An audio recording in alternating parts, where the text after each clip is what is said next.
Hold on a second. I gotta take a photo on this Italian street. Oh, wait. Is that Massimo Bottura? Yep. Definitely Massimo Bottura. On January 16th, 2018, in Modena, Italy, accompanied by my girlfriend Anna, this weird security guard statue, and our friends John and Doree in spirit, I went to this place called Osteria Francescana. We were handed 2 menus to peruse. We also ordered 2 glasses of 2008 Franciacorta. Cheers. One menu was a la carte, the classics served from the Osteria for decades, and the other smaller menu, their modern offerings, the dishes that you and I both know when we think Massimo Bottura. Osteria Francescana currently boasts 3 Michelin stars. It is number 2 in the world on the world's 50 best, making it arguably the best restaurant in Europe. Took a peek at the massive wine list that held an enormous selection of Magnum bottles, but we did not go with wine pairings, but rather a bottle of Malvasia, which we will get to later. As for the food, we selected the modern offerings because, duh. Sourdough with olive oil from Tuscany to start. Snacks included this bite of Italian fish and chips, essentially crispy bread filled with a mousse made of oily fish, and a savory quenelle of ice cream on top made with white wine vinegar. This was weird AF, but hey, that's what I was hoping for. Crackers with cod, tomato, and capers, a savory macaron on the left here, Parmesan cracker on the right, and these aren't actually sardines, but they're brushed crackers made to look like the fish. Inside there is a cream of eel. All of these snacks were really acidic, salty. It served its purpose to satiate those initial hunger pangs and make you feel like you were in Italy, and also pair great with a glass of bubbles. Oh man, more bread.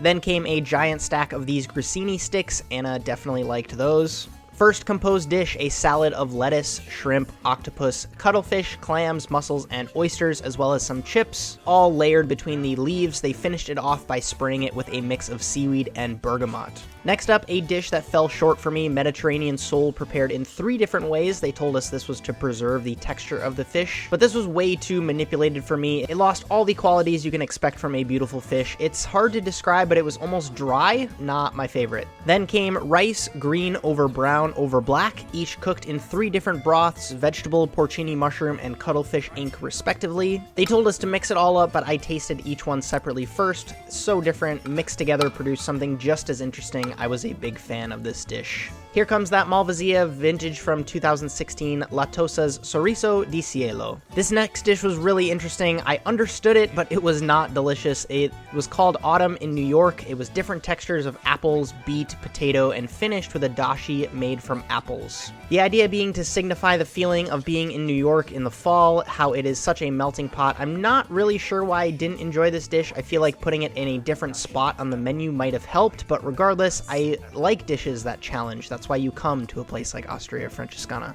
Snails cooked with herbs and cream, a ravioli filled with pigeon, and an herb salad of mint, celery, and tarragon. This was delicious. Super tender snails, really great pasta texture, fresh herbs too, plus the plate was really stunning to match with all the modern art on the walls. Signature dish, 5 ages of Parmigiano Reggiano in different textures and temperatures. This did not disappoint. I 100% could not tell you the different ages. It was just a salty umami bomb that really flexed on some modern techniques. Makes you realize how good Parmesan really is. I enjoyed how playful this next dish was, the crunchy part of the lasagna. It is partially cooked, dried, and then puffed pasta, dyed to look like the Italian flag. Underneath that, a bechamel foam, and then essentially a bolognese made with veal and pork. I can agree with Anna here that it was missing that chewy pasta texture that you think of when you think lasagna, but it was tasty regardless. Oh look, a San Pellegrino bottle. Camouflage pigeon was the name of the next dish. On the left, a crispy croquette of pigeon leg and liver, a quote-unquote camouflage of sauces in the middle, wine, radish, and citrus, and then the breast shingled with cuts of root vegetables and nasturtium. The croquette was meaty and crispy, the breast was cooked nicely. No complaints with this dish, even though the camouflage concept was kind of confusing. Decrumbing the table.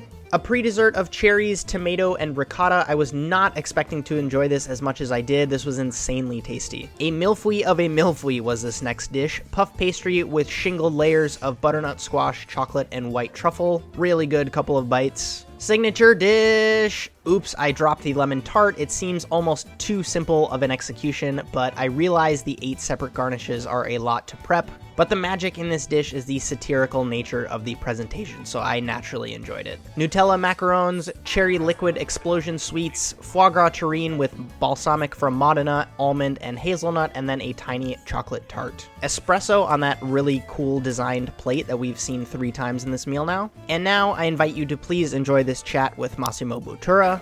Justin, nice to meet you. Amazing meal. Yeah, thank you. We had this kind of experience of traveling with them for 2 years. Wow. I said, okay, let's do it. We did it, and the people, like, day 1, 12 o'clock, they were in line outside. Of course. People, they want to, what's going on here? Yeah. There was a long line, I said, okay, let's open. Of course. No, we're not ready. Open. We opened at 12 o'clock. At 11:45, we were like, ooh. 11:45. Wow, 12-hour service. 200 people in a small No space way. of 26, 27 hours. Yeah. We reset the table 10 times. It's like, That's so crazy. Crazy. That's so crazy. Yeah. Well, that's great. That's wonderful. You know, Beautiful. I've been waiting to eat since 2015, and it did not disappoint. So it was very, very good.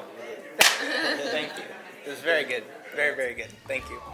Total with everything for us came to a grand total of 630 euros. We made sure to ask to say thanks to the kitchen. It was their first day back from their winter holiday, and I was really adamant about having all the cooks and the dishwasher sign my menu. There's way more that goes into a place like Osteria Francescana than just Massimo Bottura, but overall, I really enjoyed this meal. It was the first one in a while that made me really think about food, not just appreciate good execution. The service was also really warm and inviting, definitely worth the journey. I am working on a way to forecast my travel a little bit more in advance so you guys can help me decide where to go and make more of these going out to eat movies, so stay tuned for that. This experience was the reason why we planned the trip in the first place, and it did not disappoint. So I hope you folks enjoyed it. If you did, don't forget to get some nice color on that like button. My name's Justin Khanna. Have a good one.